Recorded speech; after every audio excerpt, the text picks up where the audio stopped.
गौशाला मंदिर है या मस्जिद, इस सवाल का जवाब तलाशने से जुड़ी भारतीय पुरातत्व सर्वेक्षण यानी कि एएसआई की वैज्ञानिक सर्वे रिपोर्ट आ गई है। एएसआई के वकील ने इंदौर हाईकोर्ट में पेश कर दी है इस रिपोर्ट को और इसमें यह दावा किया गया है कि सर्वे के दौरान प्रतिमाओं के अवशेष मिले हैं, 94 मूर्तियां मिली हैं, चांदी, तांबे, एल्यूमिनियम और स्टील के 31 सिक्के मिले हैं। कई स्तंभों पर मानव और पशुओं की आकृतियां मिली हैं। 22 मार्च से एएसआई का सर्वे शुरू हुआ था। अब 22 जुलाई को कोर्ट में अगली सुनवाई होगी। एक रिपोर्ट आपको दिखाते हैं।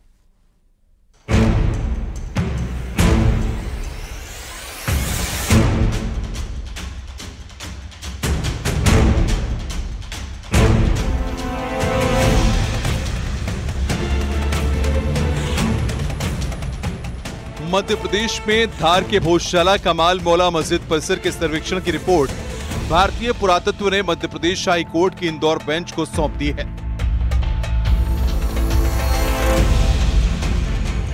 भोजशाला परिसर के 98 दिनों तक चली एएसआई के सर्वे की रिपोर्ट को इंदौर हाई कोर्ट में पेश किया गया।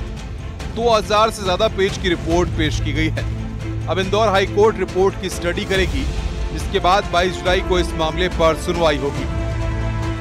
आर्कियोलॉजिकल सर्वे ने जो रिपोर्ट फाइल की, इससे हमारा केस और मजबूत होता है और मैं ऐसा मानता हूं कि जो 2003 में एएसआई ने गलत आदेश पारित किया था इसी जगह पे पूजा करने का और इसी जगह पे नमाज पढ़ने का मंगल को और फ्राइडे को, वो आदेश गलत है। इंदौर हाईकोर्ट के सामने हम इस मामले को लेके गए थे। ऑनरेबल इंदौर हाईकोर्ट ने एएसआई के सर्वे का निर्देश दिया था। 98 डेज़ का एएसआई का सर्वे हुआ है। एएसआई ने 2000 पन्ने की रिपोर्ट फाइल की है और जो हमारा केस है वो इस रिपोर्ट के बाद और स्ट्रॉन्ग होता है। भोजशाला में हिंदू मंदिर के प्रमाण मिले हैं। एएसआई की रिपोर्ट में कई बड़े सबूत मिलने का दावा किया गया है। हिंदू देवी देवताओं से जुड़े कई सबूत मिलने का दावा। खुदाई में निकली ब्रह्मा, गणेश, हनुमान की मूर्तियां, कछुआ कमल के शिलालेख मिलने का दावा। ये बात आज रिपोर्ट से साबित हो गई है, प्रमाणित अच्छी तरह हो गई है।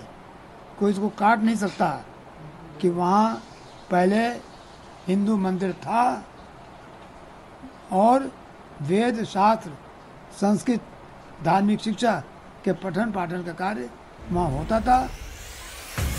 रिपोर्ट में कई चौंकाने वाली बातें सामने आई हैं। जैसे पहली और बड़ी बात यह है कि मौजूदा इमारत जल्दबाजी में बनाई गई थी। दूसरी बड़ी बात यह है कि ये पुरानी इमारत की छवियों को काटकर नई इमारत में लगाया गया।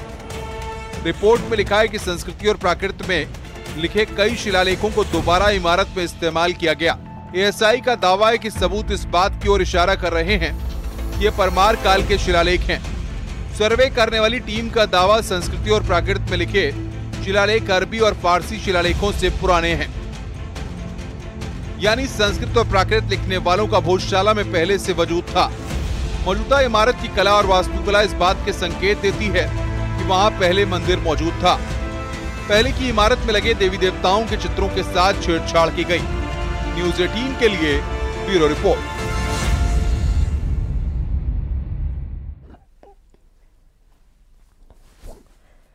कौशाम्बी में पुलिस ने मूर्ति चोरी करने वाले एक शातिर गैंग का खुलासा किया है। पुलिस ने गैंग के 3 बदमाशों को गिरफ्तार कर लिया है। पकड़े गए बदमाशों के निशानदेही पर 42 लाख कीमत की मूर्ति बरामद की गई है।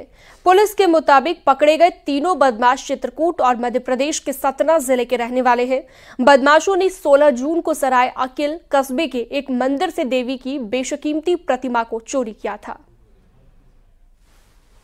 दिनांक 16/6/24 को थाना सरायकील जनपद कौशाम्बी में लवकुश सोनी द्वारा मुकदमा अपराध संख्या 295/24 धारा 457, 380, 504, 507 पंजीकृत कराया गया था। तीनों अभियुक्त को गिरफ्तार किया गया है, जिनके पास से 10 केजी 296 ग्राम मूर्ति के टुकड़े बरामद हुए हैं, जिनकी कीमत करीब 42 लाख बताई जा रही है। उक्त गिरफ्तारी में एसओजी इंचार्ज श्री सिद्धार्थ और इंस्पेक्टर सरायकील श्री विनीत और उनकी पूरी टीम शामिल रही है। मऊ में पुलिस एनकाउंटर में एक बदमाश घायल हुआ है। दबिश देने गई पुलिस की टीम पर आरोपी ने फायरिंग कर दी। जवाबी फायरिंग में आरोपी अजीत यादव घायल हो गया। आरोपी के खिलाफ 15 मुकदमे दर्ज हैं। कुछ दिन पहले अजीत पर एक लड़के को गोली मारने का आरोप लगा है। एनकाउंटर मोहम्मदाबाद गोहना कोतवाली इलाके में तिलसवा नहर पुलिया पर हुआ है।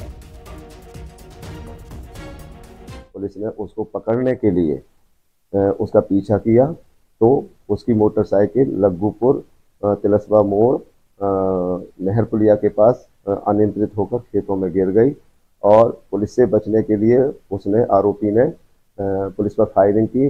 पुलिस ने भी अपनी आत्मरक्षा में फायरिंग की, जिससे पुलिस की एक गोली उसके बाएं पैर में लग गई, जिससे वह आरोपी वहीं पर गिर पड़ा।